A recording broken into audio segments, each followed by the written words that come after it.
Welcome back to Fine Music, everybody. So happy that we have a full house. That's right, five cards. I mean, people who are going to be sharing their musical finds. And of course, our leadoff man is Fred Whitlock. Here he comes. I'm going to start out talking about a few recent soul albums that have been released. I'm not one to use those terms that most reviewers are using, retro soul or neo soul. To me, soul music is soul music, well, no matter what year it comes out. And in 2024, in October, Kelly Finnegan released an album called A Love Is Born. Now, he's a lead singer of a group called the Monophonics. He's a composer, producer, and arranger.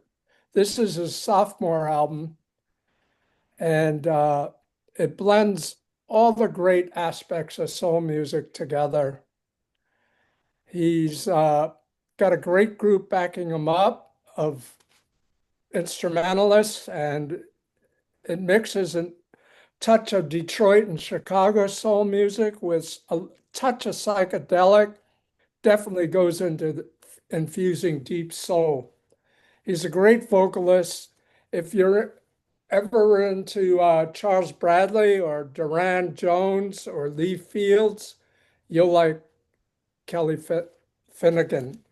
Uh, One reviewer said he bridges vintage textures with modern soundscape. And then there's an album produced by Kelly. It came out in 23, Love Can Be Borrowed by the Sextones. These are two brothers, uh, and this is their second disc. It's came out in 23, I believe, and it's contemporary vibes throughout the whole album. It starts out with a first cut that grabs you called Daydreaming. It's the Sexton brothers are on Mark on guitar and vocals, Chris on piano, and a vibraphone kicks off the first cut and just grabs you. The vocals are filled with sincerity and passion. You'll have a couple of cuts that have a Curtis Mayfield feel to it, and the arrangements are definitely R&B, funk, and soul.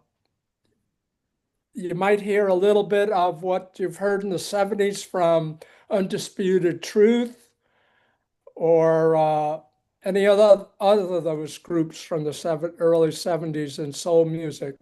Definitely brings together these influences, but it never lets you go with its modern sound. It it's raw sometimes and can be tender in other places. It's a very captivating album for me. I love the way the horns and strings are all arranged, and from up tempo to slow burning ballads. I keep coming back to this album. Then in 2025, came out with an album, a group called the ALTONS, Heartache in Room 14. This group has been together, I guess, for about 10 years. It's got 10 cuts on it, and it's two lead vocalists harmonizing. Andrea Flores and Brian Ponce. And they're on a subsidiary of Daptone Records, which is a home of modern soul music. It's a collection of duets that channels the spirit of Motown and Stax, but maintains a very fresh approach. And the haunting vocals just, wow, they just grabbed me. I got into this album and listened to it on headphones while taking walks over and over again. The lyrics capture personal and universal themes of love and heartache, devotion, and the very introspective lyrics. It has a great feel from beginning to end, and the vocals, like I said, are brilliant. Uh,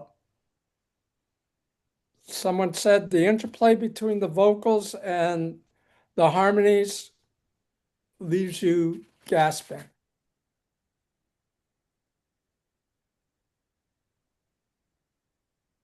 Then in a different realm of music, in the jazz fusion field, there's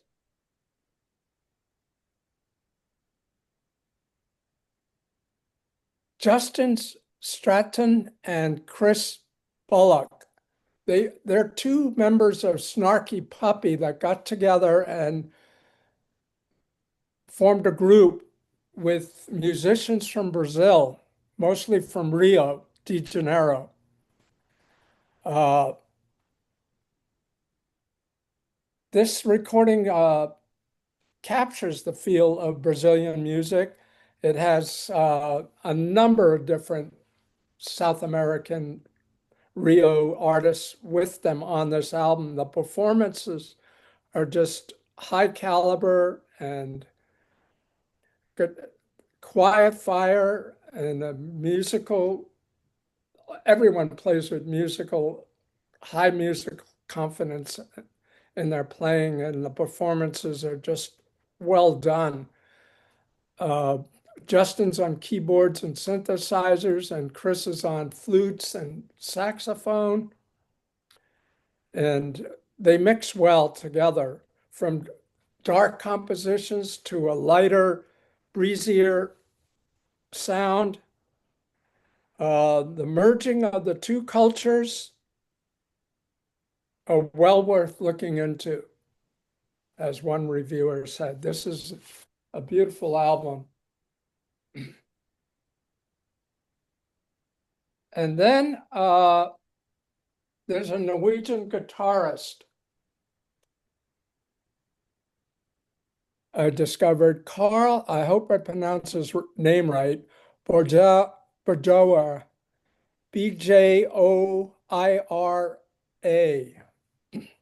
And it's called I Would Have Made It. It came out in 2025. He's a Norwegian jazz guitarist. He's been on the scene for a while, made quite a name for himself. This album jumps from different guitar styles, from glam rock, jazz fusion, ambient, African sounds come up in it.